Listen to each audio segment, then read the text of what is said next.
Good afternoon. I'm Monisa Cline here at the GBTA Broadcast Studio here in beautiful San Diego. And with me today, all the way from New York, is Phyllis Okon, who is the Chairwoman and CEO of the BLS Company. Phyllis, welcome. Thank you. And Chairwoman, I love that. Yes, so do I. I love that. That's a nice ring, right? It is. It does have a nice ring. So first off, tell us about what the BLS Company does. BLS Company is a worldwide ground transportation company in many cities throughout the globe, and we handle ground transportation for people. Excellent. Excellent. We've been doing it for close to 50 years. Wow. And we were just chatting, and it's a family-owned business. Family-owned business. That's Excellent. right. Well, that's great that you're here. This is the perfect audience and the perfect convention to be at to talk about your Thank business, you. right? So, post-COVID world, what are the realities of chauffeured ground transportation world?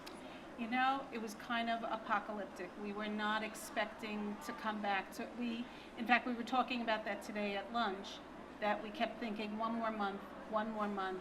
Do you hold your team together? Do you let them go? And eventually, it lasted a pretty long time. Yeah. And we've come back to a brave new world. Good. You're seeing recovery? We saw recovery right at the beginning, but things have changed. The landscape has changed. Okay. How best should travel managers source ground travel vendors in a post-COVID world? Talk about that change.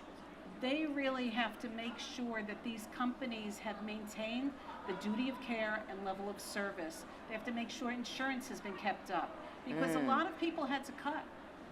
Finances have changed, costs have gone up, so people have let certain things go. And you've got to make sure that those passengers are insured anywhere you're traveling. That's key. I didn't even think about that, and you bring up a very good point, right? Mm-hmm. Right? So how can travel managers help and strengthen their chauffeured ground transportation partnerships? It's really important for them to investigate these companies. Don't just take it from a brochure. They've got to go down, they've got to do on-site. And the most important thing, and it's odd for me to say this, but you've got to have multiple companies to work with. Don't depend on one company. Don't put all your eggs in one basket. Not at all. You have to have backup.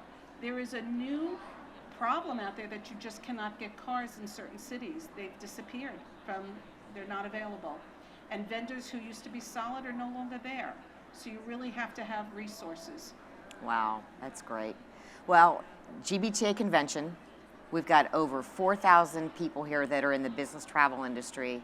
Are there any closing messages that you would like to say? Any parting words? I'm so glad we're back. Me too. It feels good. It does. Face to face. There's nothing like in person, right? I really missed it. I did too. Well, congratulations. It sounds like you've done great things with this company, almost 50 years. Yes. That is wonderful. Congratulations to you and your family and your business. Thank you. And it's great to see you, Phyllis. Thank you so much for being here with us. Thank you for having me. I'm Monisa Cline here at the GBTA Broadcast Studio.